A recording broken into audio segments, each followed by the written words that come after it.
Hi, this is Coach MJ. I'm from the Mission I'm Possible podcast, and my guest today is a leadership thought leader here in the United States, none other than Lauren Scheiffer. She's known as the Colonel's daughter, and she's a well-known keynote advocate for leadership across the country. It's my great honor and pleasure to welcome my new friend and now obviously one of my mentors in the keynote speaking field. Lauren Scheiffer, welcome and thanks for coming on Mission I'm Possible.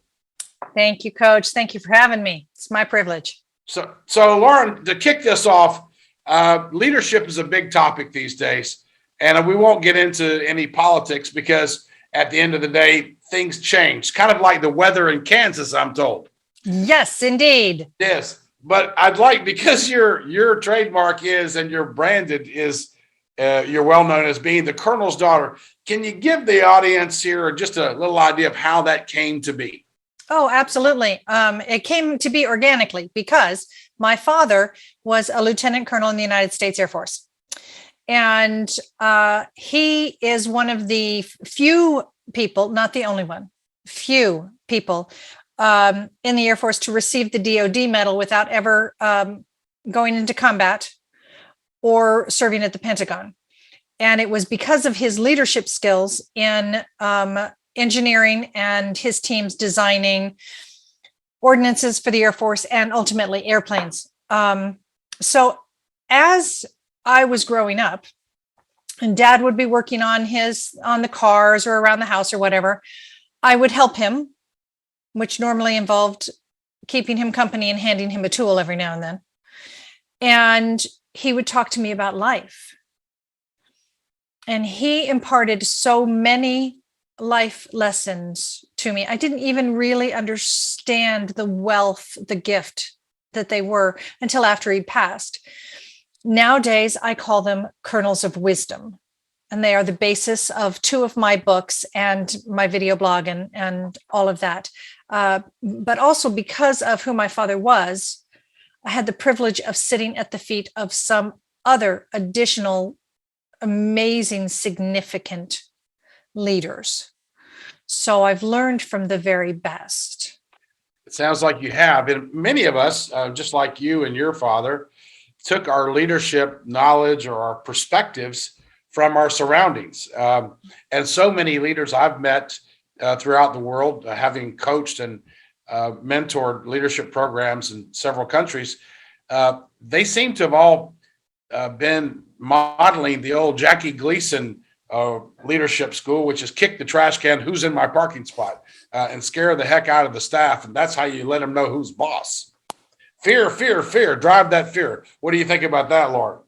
I think that it's a model that might have worked in the 19th and the 20th century. But as we move into the third decade of the 21st century, it's a model that has failed the United States and all over the globe. And it will not move companies, associations, organizations, countries out of any complication they might be in right now in the 21st century. I fully agree. In fact, I believe that if you take care of the people on the inside, they'll take care of your customers on the outside from a business perspective.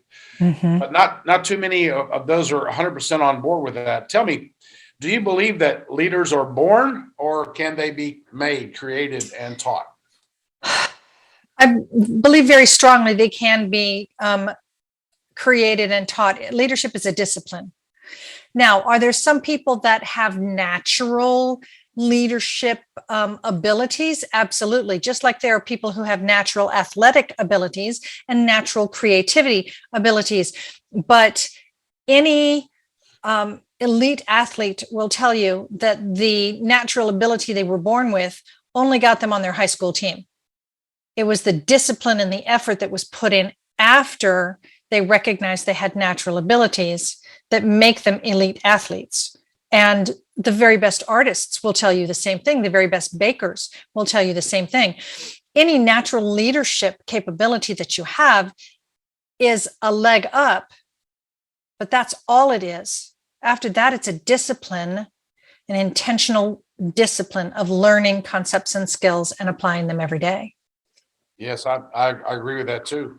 There are definitely many, many examples of people who may have had some leadership tendencies, but got fully developed through training, through programs, through curriculum, and through the discipline that you're talking about. I like to just talk about your childhood and a parallel with mine. I'll go first. Okay. I grew up in an Irish Catholic family, and I was the oldest of 8 boys. Oh my goodness. So we learned leadership really from my mom and my grandfather, who was lieutenant commander of the Navy. He was my way or the highway kind of leadership. So there was no questions.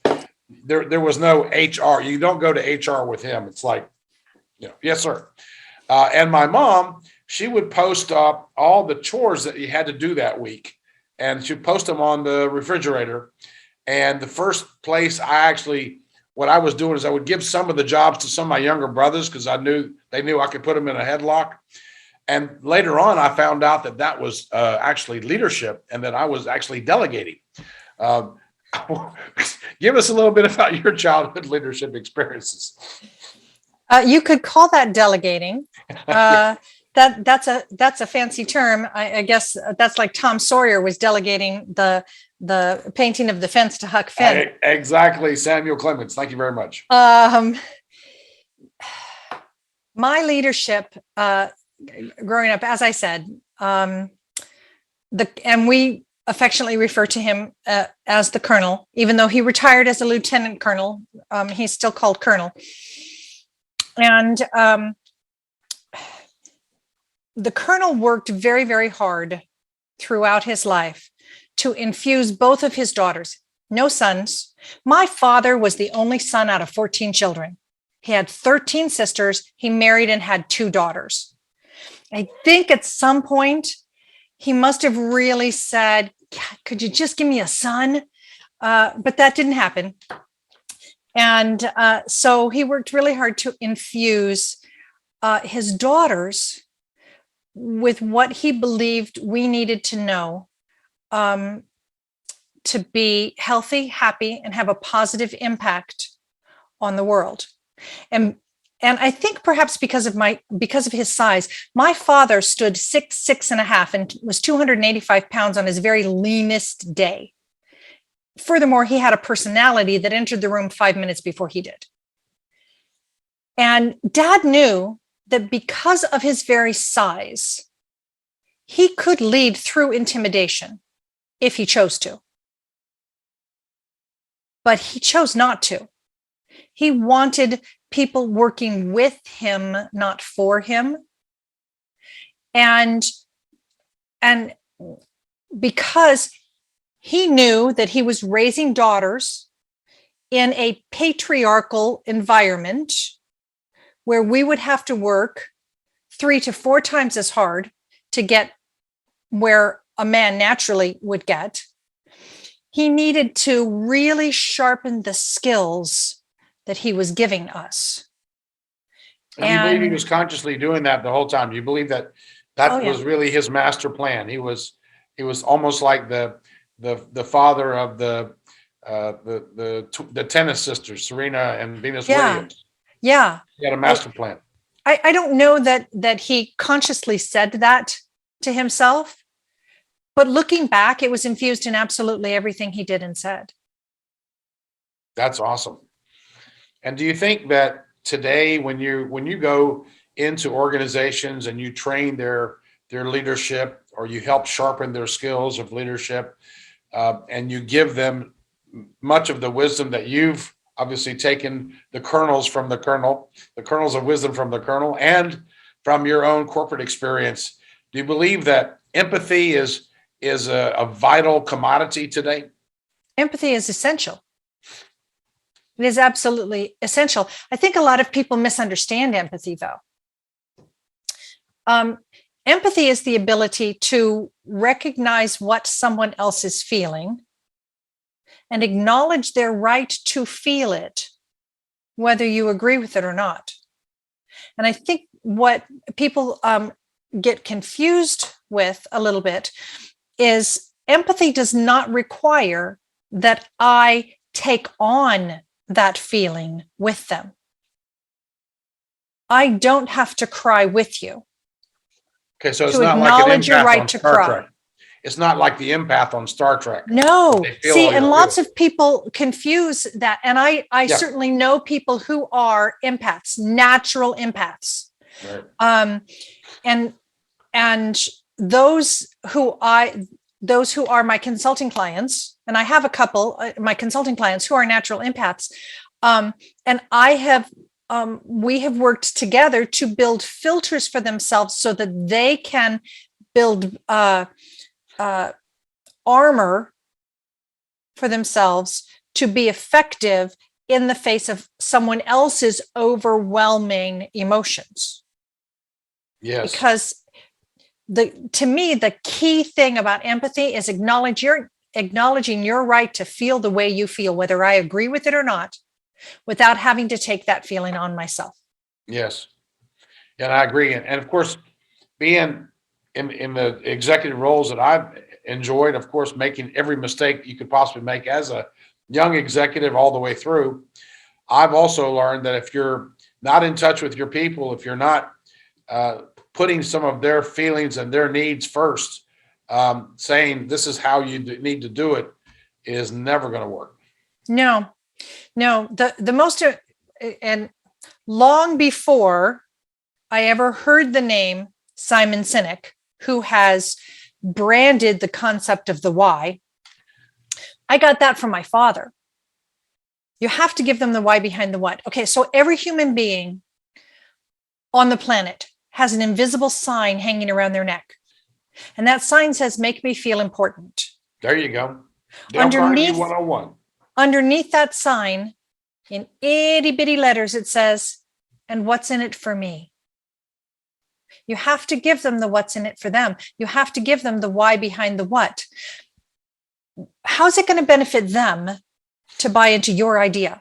How's it going to benefit them to do things exactly the way you want them done? How's it going to benefit them to improve their performance or make the change that you want them to make? Frankly, they don't care how it's going to benefit you. And sometimes they don't even care how it's going to benefit the company. You have to tell them why it's going to benefit them, what's in it for them. That's a leader's job. In casting a vision, and casting a vision is leadership 101, right? But most people look at casting a vision for this is where the company's going. And when we all get here, won't we have fun?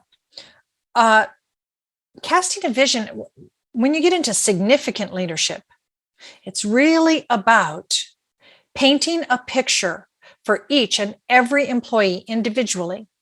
What's it going to look like for them when they get there? How's it going to benefit them? What's it going to look like, feel like, smell like, be like when we all work together toward this goal and then achieve it? That's what casting the vision is. Yeah. And a lot of times casting a vision using a higher purpose, whether that team is going to get there because they're going to excel or do this public benefit or this humanitarian breakthrough, whatever it is, it adds fuel to the fire and gives that. I love that little analogy you did with the sign and the little small letters. What's in it for me? Yeah, that's really good. Thank you. It's salesmanship, leadership. A lot of times it's salesmanship, Lauren. I mean, my mom's, I think she was one of the greatest leadership mentors I ever had. Imagine, I mean, there was never a single moment when I was a child where the house was quiet. There was always somebody screaming or yelling, and she had to be putting out fires all the time.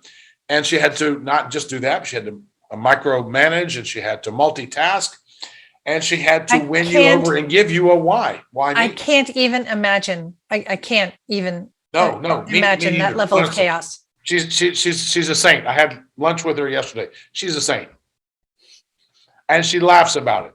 But I do tell her in my own leadership confession, it's called a leadership book, but it's a confession of all the mistakes I made as a leader. I give her the credit because I said, there's no better mentor I ever had than growing up in a community like that and having such a mentor. And yet here we have in our modern day, we have companies who are not looking for the right type of leadership examples. They don't understand how important leadership is. I know one of the downfalls of one of my own companies was I just assumed that everybody thought I was the role model, and therefore they would just follow me and follow my exemplary leadership. And when I went out of the country and went to another country and set up another office, everybody would do the same. I was drinking my own Kool-Aid. And I wasn't, as a lot of companies will find out, I wasn't creating a model of leadership that would be easy and copyable, duplicatable for our other managers, directors to follow. Have you run into this problem in some of the coaching and training that you've done? Absolutely. And I see two challenges, two reasons behind that situation. First off, because while you were the leader, those who are working for you are excelling as individual contributors. Well, when someone who excels as an individual contributor is promoted to leadership, those skills that they excelled at, which got them noticed and maybe got them the promotion, are not the skills they need to lead. It's a completely different skill set. And so often they are left with this brand new title and this brand new desk and this brand new office and no clue what to do with it, because no one has given them any indication on how you make that shift from being recognized for your own individual contributions to then leading others in their individual contributions. You stop doing the work and start guiding others in doing the work. That's one thing. And the other is that if you are not building others up with the vision of them potentially taking a leadership role at some point, then you may think you're leading by example, but no one is watching. So in leading by example and working for your replacement, we have to give them tasks and let them struggle with them a little bit. Let them grow those muscles. We need to give them the right tasks. We need to delegate the right things to them. We need to be available for them to kick ideas around with, but not give them the answers. What would you do if I wasn't here, for example? Exactly. We need to be a safety net. We are always a safety net. Leaders' most important job is to be a safety net and to let their team know, I got your back. But we also need to let them struggle a little bit to grow their leadership muscles and to make decisions, good, bad, or indifferent. The Colonel used to say there are only two kinds of decisions: good decisions and lessons learned. Yeah, so I'd like to dig into that, because there's different ways that someone like yourself, who is an expert in helping companies develop their leadership programs and developmental skills, you can go into a Fortune 500 company that has 10,000 employees, and that's one set of skills that you would have to teach, versus mentoring a startup, versus a small to medium-sized enterprise, which has been growing for 3 years, sees another 5 years of solid growth, wants to expand exponentially, and of course will need new leaders and doesn't have the personnel to be able to take over those leadership roles. So they'll need to import people who were not in the original tribe of that startup. That's my sweet spot. And probably that was one of my downfalls, because I ran out of brothers. You know, once I ran out of brothers and I opened up 16 offices in 8 countries around the world, I had to bring in other people that I didn't know. And then I'd come back 6 months later and I said, hey, didn't we have so-and-so was working here, and so-and-so, I remember so-and-so was really good. Where are they working now? Oh, well, Coach MJ, when you appointed Bob to be the vice president of this region, well, everybody left that was good. They went across the street to the competitor. They're doing really well, but they're not here because they didn't like Bob. Bob became a real jerk when you left, and when he's handing out his business cards and became really important, his head was this big. Boom. Yeah.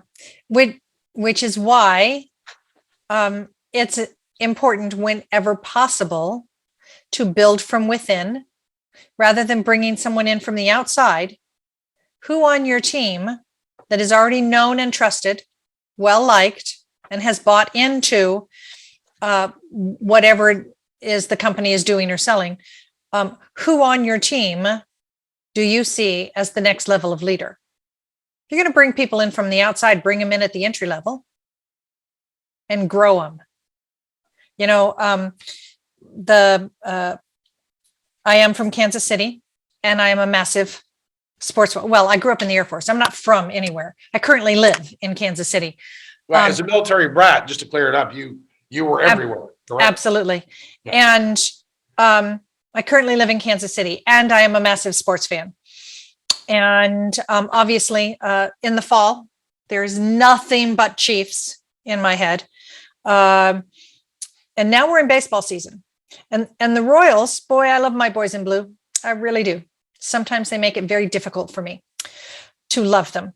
But one of the things that Dayton Moore and the owners of the Kansas City Chiefs do really, really well is they build a family in their farm team, and they bring that family up together so that when they all hit the majors at the same time, they know each other, they trust each other, they follow each other's lead, they love each other, and they work together. When we were in the World Series back to back in 14 and 15, all that amazing group of guys who are all now playing for other teams, but at the time, they had all come through the Kansas City farm team together.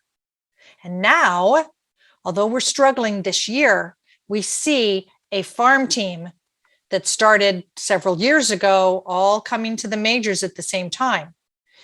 It's the same thing with your business. Okay. You've got a farm team. So if you're going to bring somebody in, you're going to raise up the farm team. That's your new leadership, and bring people in to fill the B squad from the back end. That's the strongest way to keep your people. Totally get it. And of course, there's another myth about leaders don't need to have titles. One of the offices I'll just speak about that I had was I went into the office and into that country, and I asked a question, and they said, "Oh, I don't know, but you can ask so-and-so over here," who I'd never met. And I asked another question later on in the day. "Oh, you know what? The best person to ask about that is the same person you asked this morning, which is so-and-so, because she knows everything." And pretty soon, about 4 questions during the day were all coming from her. And I found out that everybody goes to her for information. She's not a leader. She has a menial job, but yet she had the trust with all of the staff members. And apparently everyone looked up to her for that leadership. She had no title, and yet she was the number one leader in that office. How do you define that? How do you explain that? You know, in the 90s and early aughts, the concept of self-directed work teams was really, really popular. The only challenge with self-directed work teams is that they don't work. Someone always rises to a leadership role, even without the title. It's the people. It's someone is the one that everyone goes to answer the questions. Someone is the repository of knowledge. Someone is the shoulder that everyone cries on. Someone rises to the top. They just don't get the title. And if other people on the team don't feel comfortable playing at an even level with everyone else, nothing gets done on that team. I am not an advocate of the 20th century generic hierarchical leadership. I'm not. Because I said so doesn't fly in the 21st century. But I'm also not an advocate for self-directed work teams. I do believe that there needs to be a leader in every situation. Sure. And even if no one is given the title, somebody rises to the top. somebody somebody's rises to the challenge. No, there was in that particular office, you're right. I mean, there was that particular office, there was a bus driver, but the bus driver had been one-upped by this person, backseat driver in the back who was rising. And eventually that person got promoted. Of course. Yeah. And if you go back to the Jim Collins scenario, the right person was not, they may have been on the bus, but they weren't in the right seat. Yeah. So we have evolved, and we've also come almost to a conclusion of this. I would just like to thank you for coming on our show today. And I'd also like to ask you to share with our audience how they could reach out to you for any of your leadership programs, or how companies could contact you to be a keynote speaker for one of their conferences or anything else. How can we get in touch with Lauren Scheiffer? You can find me at my website, which is laurenscheiffer.com, LaurenSchiffer.com. And our editor will drop that link in. Okay. Great. Wonderful. And so yes, I'm a killer keynotist. I also do training and corporate partnerships. It's what I call consulting. I also do leadership incubators, which is more like a mastermind. It's a long-term commitment. Lauren, I heard about this. It's actually very, very famous. Can you just tell us a little bit more about that? So the Leaders Table, I have two formats. The Leaders Table is a 3-hour intensive. That's the first step with me. Mm-hmm. You step into a 3-hour, I do them 4 times a year, where I cover the 9 essentials of significant leadership. Right. Next one is June 11th. And I do have seats available for that one. Once we've gone through that together, then I might invite you to the leadership incubators. And my incubators we meet twice a month with everyone else in the incubator for 1 hour.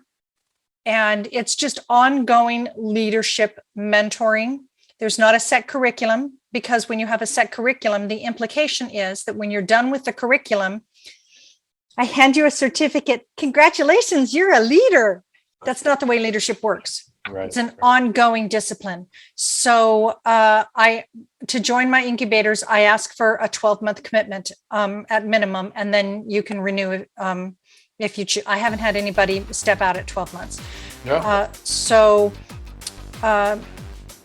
both of those programs are on my website, and anyone can reach out to me with questions. The email is lauren@laurenscheiffer.com. Got it. Okay. Lauren Scheiffer, it's been a real pleasure and honor to meet the Colonel's daughter and to have you on Mission On Possible today.